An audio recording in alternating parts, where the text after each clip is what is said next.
Okay guys, we're going to start, but let's kick off. It's brilliant to see all of you here, so thank you so much for being here. Delighted to have TVM with us. If any of you didn't get a chance to tour the OB truck that's outside, it really blew my mind. Just the amount of skill, the amount of technical skill, and the amount of jobs that are available within that one truck is absolutely phenomenal. And I think one of the things that Eoin said to me earlier that really stuck with me was that, you know, the RTEs, the BBCs, what they're doing now is they're not actually, you know, they don't have their own OB trucks now. They're actually putting that out there with companies like TVM who go around the world with that OB truck that you've seen outside, by the way, to football matches in England, to lots of different places, to concerts, to festivals. You know, it's just an amazing piece of equipment, and it really blew my mind. But you don't need to hear that from me. What we want to hear is you guys really talking about kind of what your kind of trajectory was. And I suppose,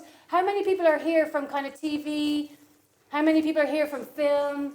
Anybody here from humanities, or anybody here from things that they're kind of just coming in to have a look? They're not sure, because I think, yeah, brilliant. Because I think one of the things that, you know, we've been talking about all morning is that it really doesn't matter what your degree is in sometimes. If you see something there that floats your boat, there's absolutely a route to getting there. You know, having your degree is a really important thing, but it doesn't necessarily need to be from TV and film for you to actually walk into this industry.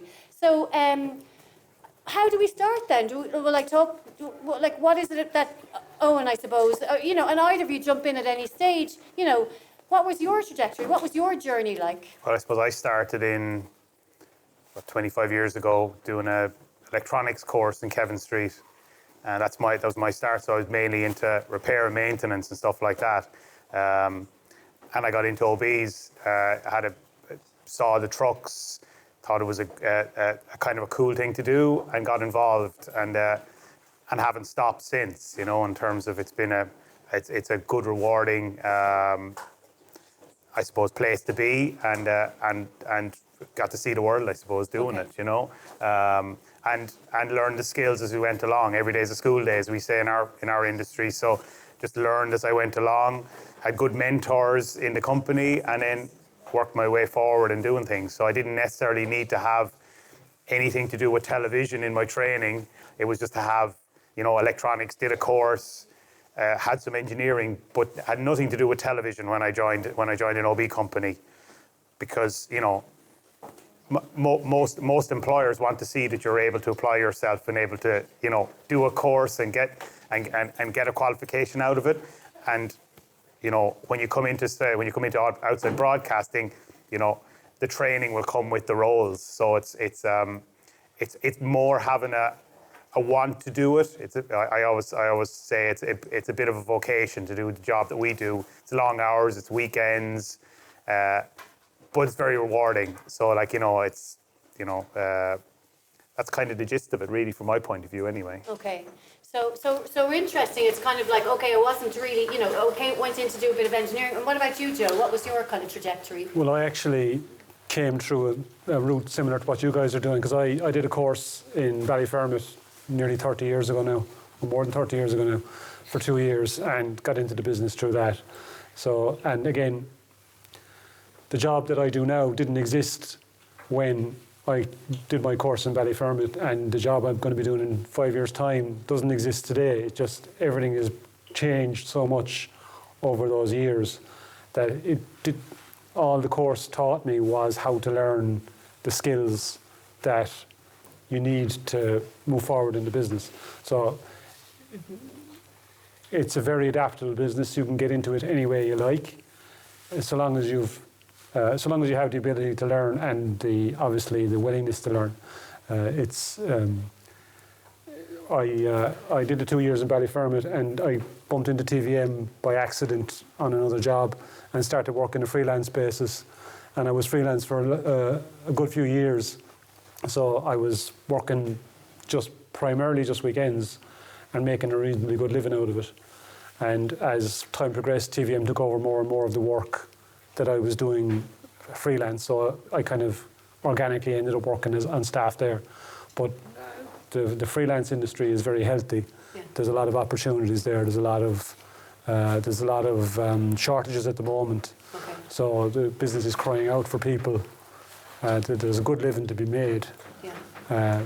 But it is hard work. I mean, it's not easy. Yeah. But the skills are easily got if you have the right interest. Okay, and I love that. I love that, like what you just said there about, the job that I'm doing, 5 years ago didn't exist, and in 5 years I don't know what the job I'll be doing is. It just shows you how fast the industry is changing. So what are the kind of the roles that you're finding difficult to get, or? Well, every role really, to be fair, like vision engineers, EVS operators, camera people, sound people, there's roles for everybody. The industry in Ireland is very healthy, and there isn't enough people to fill the roles that we have every weekend to do the matches. There's an extraordinary, for an island so small, there's an extraordinary amount of television being made here every year. And, it's, you can't reiterate it enough that there is loads of opportunities for anybody to get into any of the roles, to be fair. And multi-skilling is what we're all about now. So you don't necessarily, I'm only a camera person, or I'm only a sound person, or I'm only a vision engineer. You can be all three. Yeah. And one weekend you can be a vision engineer, another weekend you can be a sound engineer. So you don't necessarily have to get pigeonholed into a role that, you can try different roles, you can move around. And that's generally what we do in our business with new people coming in, is they get to try the different roles, get to work in their different areas to see what suits them. And you might find that you decide, I love sound and I want to go into sound, but you see EVSs and you decide you want to do replays, and you find that actually I really want to do this instead. And it's only by being in the situation, working on the job, seeing what's happening, that you see that that's what you want to do. And this industry is all about that. There's people who've started being sound people and they're now camera people, or EVS people or vision engineers. There's no kind of, we don't pigeonhole anybody, and people can move around. It's that adaptable. And the more skills you have, the more hireable you are in terms of, in the industry, Can I just be really green here and ask you, what does EVS stand for? EVS is actually a brand name of, it's a catch-all term like Hoover. Okay. So when we say EVS, we're talking about the replay servers that we use. Okay. So the servers are they're like big Sky Plus boxes. They record all the time and they play back all the time. And EVS are the dominant player in the market. Okay. So it's kind of a catch-all term. Okay. For that kind of equipment. equipment. For that kind of equipment. Yeah. For the students who are on the TV course, I think it's a K2, it's the Summit server is what you have with a dyno controller. That's effectively, we use those in our trucks as well. Some of the trucks have that equipment and other ones have EVSs, and we're just replay machines. Okay. And so, you talk about this kind of shortage for matches at weekends, and this shortage so can people, while they're in college, freelance? Is that can they do Absolutely. that? Is that something that they could set up for themselves? There are no barriers to entry, zero. If at the moment, if anybody who shows up and shows an interest and is halfway competent and is willing to learn, there's opportunities there. Okay. To be fair, the freelance world hasn't changed. About the only thing in television that hasn't changed in 30 years is the freelance world. You need a mobile phone and you need a car. That's all you need. Okay. And then you can get wherever you need to go. That's all you need. Okay. The car can be difficult sometimes. It can be, and it's harder now. I understood. It is harder now. There's a real to get your license now. It's much more difficult. No, it is. Yeah. And it costs a lot of money. Yeah.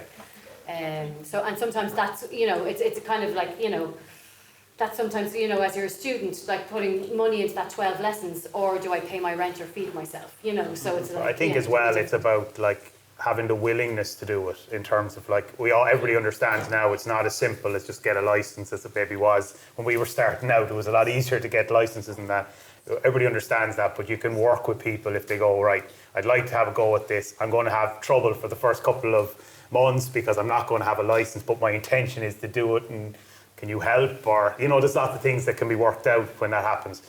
When employers or prospective employers start writing letters about people getting licenses, it can get things moving as well. Yeah. So there's loads of options. Okay. Yeah. So there you go. There's a shortcut to getting your license from prospective employers. Okay. So great. And so, what are the skills that you're finding really hard to get right now? That are really difficult for you?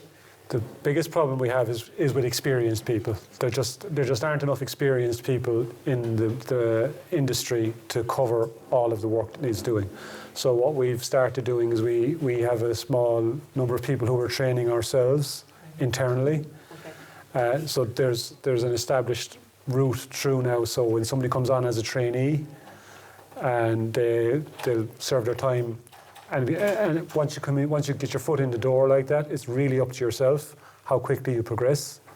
If you show promise and you're learning the skills and you're coming on, you rise up very, very quickly. Okay. So there's a conveyor there of people coming up and leaving space in behind for more trainees. Okay, so you are also training people, essentially. We've had to take on that because when we started, RT had a training centre. The courses like Ballyfermot and like IADT were producing people at a very high level, but we didn't have the competition for people that we have now. So the freelance pool that exists is being drawn on by ourselves and competitor OB companies in Ireland and the UK. Okay. It's being drawn on by the broadcasters. It's been drawn on by people like Leinster House have a broadcasting unit. Okay. And they're taking people who would have trained staff themselves in the past, but now they're just using freelancers. Okay. So there's a huge draw on that one pool, Okay. and a lot of times you're left short. So the bigger that pool is, the better it is for everybody. And you were saying earlier, Eoin, that what you're finding is that a lot of the staff that you're training up and they're Well, it is a freelance. Like, to be fair, in this industry, if you can get yourself established and you can get a name for yourself as being a good operator in whatever field you're in, the sky's the limit for you. There isn't enough people in the country, so you can pick and choose your jobs. Then you can pick and choose what ones you want to do, what ones you don't want to do. It's that simple at the moment because there isn't enough. Like, and it's different skills for different people. Like, if you're doing the VT side of stuff, it's the creative side. You're selling yourself to producers. It's what the broadcaster wants more so than what we want. It won't matter to us. We won't necessarily be picking you. It could be the production company that actually asked for you to be put on the job. Whereas if you're a sound operator or a vision guy, you're selling yourself to us because we critique you. We decide whether we decide what's required and we'll assess what level you're at. So it's different things. But like if you're in any of the sectors or any of the jobs, there's a myriad of avenues for employment because the broadcasters like RTE are taking in freelance people, Virgin Media are doing it, the Oireachtas are doing it. You've got other OB companies like us who are all looking for people as well. So there's lots of opportunities out there. okay. So it's a really kind of impressive landscape, actually, by the sounds of it, and Yeah, for a small country, we shouldn't be making as much television as we are, but we are making a lot of television. Yeah, we're all addicted, essentially. So, right? like, Netflix yeah. came here and went, wow, it's like everybody. Like there's about, taking from 2 camera OB trucks to the big trucks that we have, there's about 20 of those on the island from different people. And they're all working all the time. So like there's that much television being made from, covering a small county match to doing what we did yesterday, which is on primetime television, and there's room for everybody and there's roles for everybody. And, not all of it is for everybody, but there's definitely niches people can go into as well, But you don't know until you get in there and see, oh no, I don't like the stress of that bit, I'll do this instead, or I like the stress of that bit and that's what I want to do. It's a matter of finding out. And you can't really, the best will in the world, it's very hard to teach because, you have to be in there when it's 3:30 yesterday in that truck in Omagh. It was frantic inside in it, and it was frantic inside in it for 3 hours. And some people relished it and some people didn't like it. And it was a quiet day. Yeah, and that was a quiet day. But you know what I mean? But that's when you turn up again, but it's good. So just before we get to the guys and letting them ask any questions that they have, if I was to ask you, how do you gain a foothold in the industry? Like, what advice would you give to these people sitting here to start, to get there? Do they get a CV together? Do they have to have a portfolio? Like what is it that they need to get a foothold or to talk to somebody about kind of starting that freelance work? They're all looking for work for the summer. They're all looking for work while they're in college. Generally people are. What would the advice be that you would give them? Enthusiasm is the first one, in terms of if you're, I always say, it's a very tightly knit team that go out and do these shows every weekend. The most important thing is you get on with people. That's the most important thing, because you're working in a highly stressed environment. You need to just get on with people. You need to be able to, ask questions. And our mantra is there's no silly questions. Just keep asking questions. There's people there with a lot of knowledge, and they want to impart it, and they want to help as much as possible. And at the end of the day, when you're turning up at 9 o'clock in the morning to do a match that afternoon, the goal for everybody is just to get it done. And if everybody helps each other all the time. So I'd be saying, if you really want to do it, you have to really want to do it. And then when you come out, apply yourself as much as you can. Ask as many questions as you can. Just get head first into it. There's loads of people there that will love that and will help you. And the more you ask questions, the more you show that you're interested in it, the more knowledge you'll get. And there's some people in the industry like Joe and other people who have 30 years experience. There's no show they haven't done. They know exactly what they're doing, and they're really, really eager to pass that on to people. And it's not like there's nobody sitting there going, I won't tell him now because, or tell her anything because they'll take my job. It's not about that. There's not enough of anything. So, we're very, our company, and I think most of the industry is like this. I don't think it's just unique to us. I think most of the industry is very much like, we like people to learn. We like people to come in and be interested.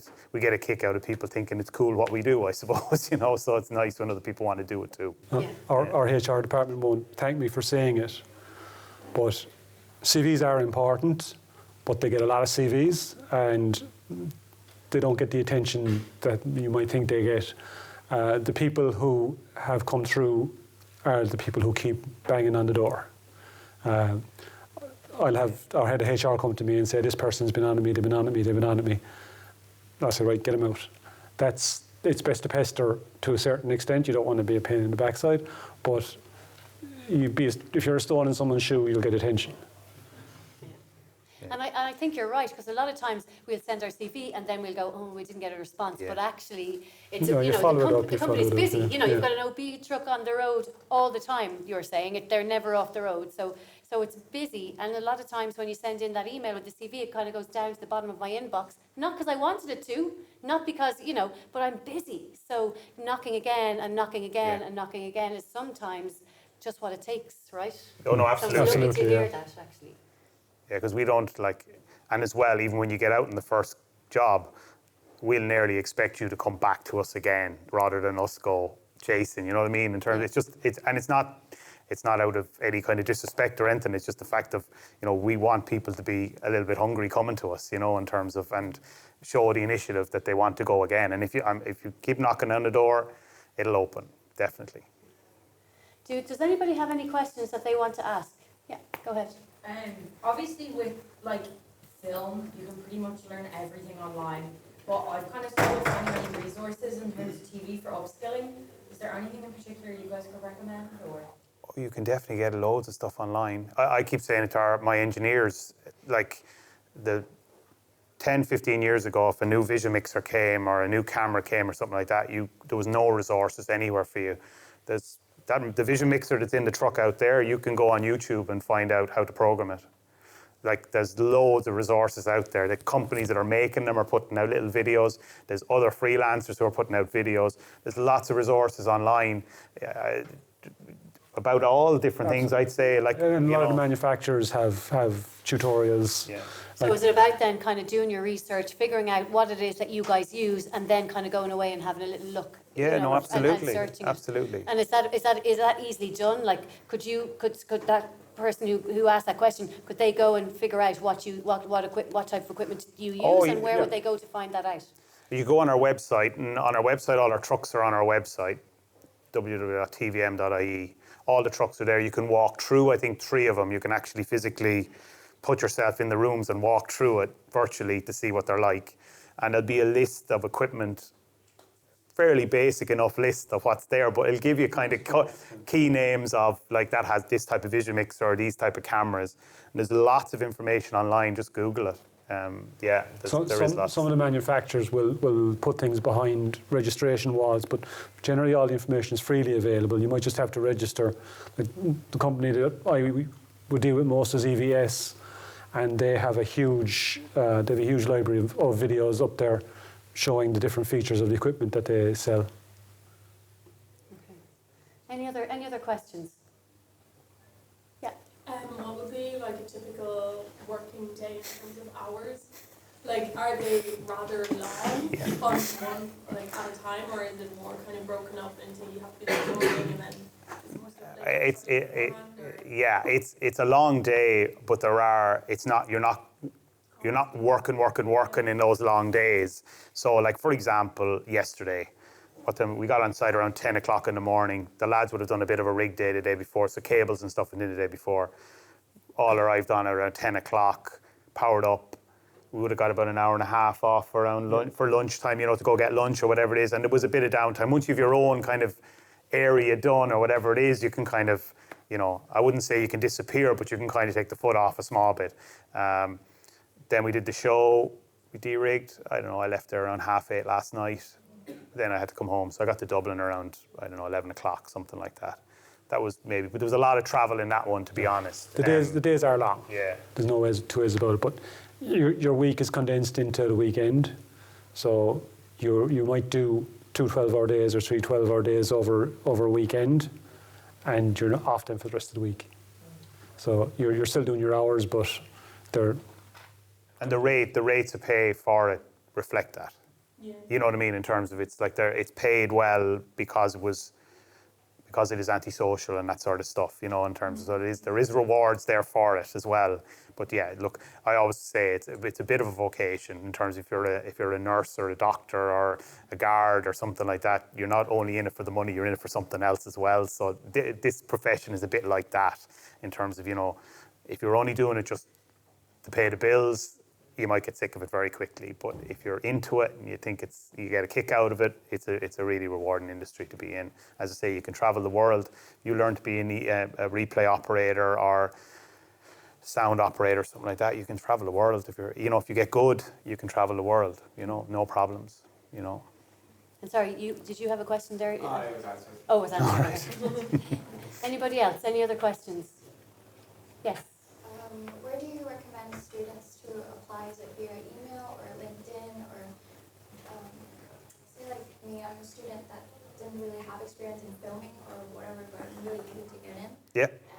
And most of the job description in media production, I noticed they require like 2 to 3 years experience, and it's very difficult to get your foot in the door. So what do you recommend? No, so you can contact us definitely, and baseline, we'll invite you out on the job just to come and observe.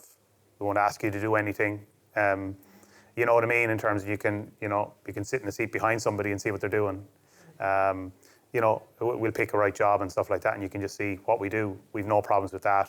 Once we can pick the right job and it suits everybody and we're able to give you some attention, that's kind of our mantra at the start. We always like everybody just to come out and have a look.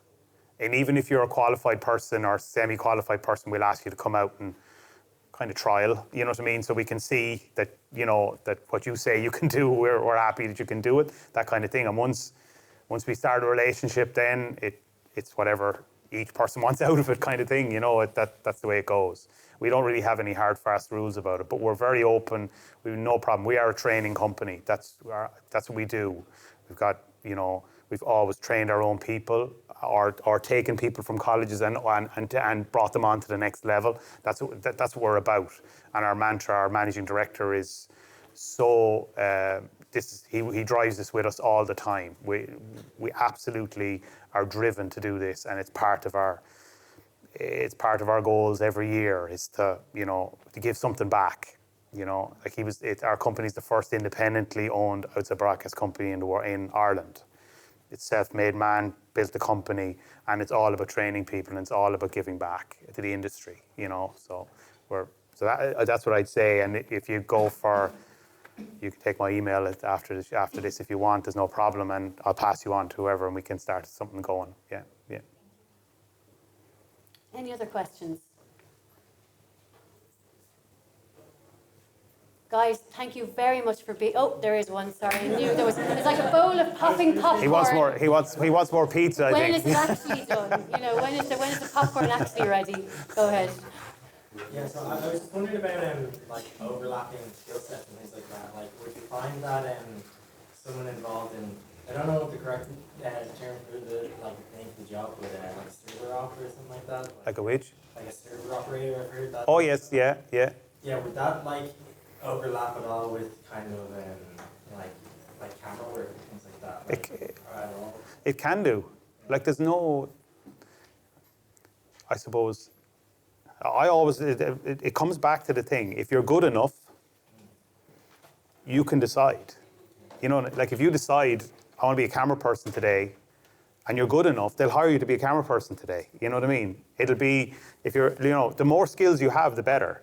And then it gives you a bit of variety as well. And if you're in the freelance world, you can just take a booking for be a camera person today and be a replay operator tomorrow. It's not a problem. So long as you're able to fulfill the role that you're asked to do. And that's the thing, you know, you can have a wide ranging of so many avenues to go into, but there's a kind of like jack of all trades, master of none kind of thing. So you have to be careful in terms of like, you know, you need to be proficient enough that people want you in that role, I suppose. But there's nothing stopping you doing things like that. No. Well, there are people working at exactly like that at the moment. There are people who will work as a replay operator one week and they'll work as a director the next week. There's people who cross. There are some areas that lend themselves to that kind of crossover. We have terms for people innies and outies, people who work in the truck and people who work outside the truck. There isn't a huge amount of crossover there. I'm not saying it doesn't happen, but there isn't a huge amount. But certainly within the truck, there's room for moving between different seats very, very easily. We all kind of need to know each other's jobs to a level. You know, I need to know what Joe does. I don't know exactly every nut and bolt, but I know enough. I can help him. I can, you know, that kind of thing. Same with audio, same with the rest of it. It's kind of like, because when we're in trouble, and that's the only time that we really get stressed is when we're in trouble. We need 3 or 4 of us to come together to fix the problem. It won't ever be just one person. So. Sorry, you wanted to ask another question? Yeah, if you are kind of multi-skilled, if I can call it that. Yeah. Would you generally only be requested for one job, or do some companies sometimes approach you and say, hey, we would love to have you on the team, we have these positions available, which one would you like to do? Yeah, no, like with us, we stay multi-skilled as much as we can. Yeah. So, you know, if you eventually become staff with us, it wouldn't preclude you from being multi-skilled. It wouldn't preclude you from doing all of the roles, because like we'll always have areas that we'll be stuck in. You know what I mean? In terms of, might go, right, okay, we know that you normally do sound, we understand that, but today we're really, really, really stuck. Can you do this? And you're happy to do it, and that's fine, you know? Or, you know, like we have done where we've, like, you know, you do 3 months of sound, and then you do 3 months of VT, and then you do 3 months of something else to see where do you want to, what really floats your boat, you know what I mean, in terms of till you go to the next level of, like, you, I suppose, in my experience, you have to specialise at some time. Yeah. To get really good at something, you have to specialise, because, you know, if you want to be, one of the main EVS or the replay people who are building closers and doing all that kind of stuff, that's a serious skill set to have. But there's enough work if you're really, really good at that you'll actually just stay doing that, because there won't be time to do anything else, because you'll be asked to do that all the time. You know, same way, like another key role is the sound engineers that look after the talent, who go at the presenter positions. That's a very key role, because it's a technical role, but it's also a personality role, you know, and they have to like you, because it doesn't work. If they don't trust you, if they don't like you, it doesn't work. So that's, you know, there's some really, really, really good niche sound assistants who only do that, don't go mixing, don't want to go mixing because they have that, but they have key presenters who ask for them by name, and they have to have them. and that they're, you know, like, so it's that kind of thing. But in those kind of roles, in the audio assisting roles, in the VT roles, people get asked by name. You know, they'll turn up to a truck and they won't really mind whether I'm engineering it or whether one of the lads engineering it, but they'll lose their life if Joe isn't there, because he talks to them and he delivers things for them and he does things that you know, that they want. And that's, you know, so this, you know, it's different ways of working. Any other questions? I just want to reinforce something you said. I think it was really interesting.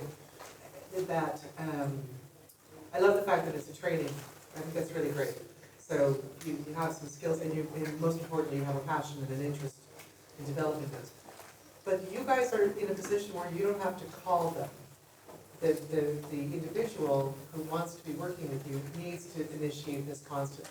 So even if they do go out for something and you're like, okay, great, doesn't mean the phone's going to ring, you're going to have to call them. I think it's important to remember, because particularly, obviously I'm American, so we would be a little more forthright. But Irish people in general, and a lot of European people, in my experience, tend to kind of like, oh, I don't want to bother them. And I think you said it really clearly, I just want to reinforce it, bother me. Yeah. Because it can make a huge difference. If this is something you'd like to do, there's nothing stopping you from doing it. Yeah. And that's really important. But I think every key member at TVM now berated TVM to try and get in the door. I definitely did, and I know a lot of the guys who work on the trucks now hunted TVM more than they hunted them to get in. And once you got in, and once you prove yourself, you know, I always go, get your skill set up, and then you can start negotiating for what you want, because you've got to a stage where you're more valuable. You know, that's where you need to be. You know, it's a tough road at the start, but it's well worth it. The top freelance EVS operator, in my opinion, in the country. I trained him, and it was exactly that. He sent his CV, it was ignored, not out of malice or anything. It was just because we live in a busy world. He rang, he followed up, he knocked the door down, and eventually he got noticed, and he's a huge asset, and he's made a great career for himself. He's making a good living for himself. But he did that because he wanted it, so he kicked the door down. I'm not sure if you've hit on anything like shadow shifts, things like that, just to get known and in the door and be shown that you're interested in things. Is TVM open to 100%. Yeah, 100%. in certain roles it's difficult, but yeah, we're open to everything. We've no problem. Like, if people want to come and learn, if we can facilitate it at all, there'll be certain times it'll be hard, you know, but like, you know, in most departments or most areas, we can facilitate one person coming out and having a look. And if you're into it, you'll get to do something, you know. The hardest part can be finding your way to the right person at our end. And I think that the best thing to do is to go through your course coordinator, to go through the people in this room, because there's a conduit there, there's an established pipeline there for communications. And if you want to take a step forward and come out and see it, get in contact with us, either directly through the website or better off through the college here, and we'll facilitate wherever we can. And so it might be your course coordinator in your different course, but you can just come to me and I can, you know, so like, do you know what I mean? There's different ways. It's just about kind of that they know that it's something that you're interested in, and we'll have talked about that first. Yeah. Any other questions? So I know these guys here haven't had pizza and they do have to have their lunch. They haven't really been fed all morning, so we're going to go over and do that now. So can I just say thank you very, very much for everything you've done today. I mean, you've really, you know, I only threw this workshop at Eoin this morning, so he didn't even know that this was happening. But I mean, how phenomenal was it to have the OB truck here with 4 crew to show us around and really give us the tour of everything, and just, I mean, you've really blown my mind today, so thank you so much. We really do appreciate it. I have one more question. Who drives that thing? Donald drove it here and he'll drive it away, yeah. Oh my Yeah, God. yeah. That's a job. Yeah. so if you've got your truck license, there's always work. Oh, yeah. Yeah, but if you have a truck license, you'll end up driving a truck. That's the other part of it, yeah. Okay, so thanks a million, everybody. Thanks for being here.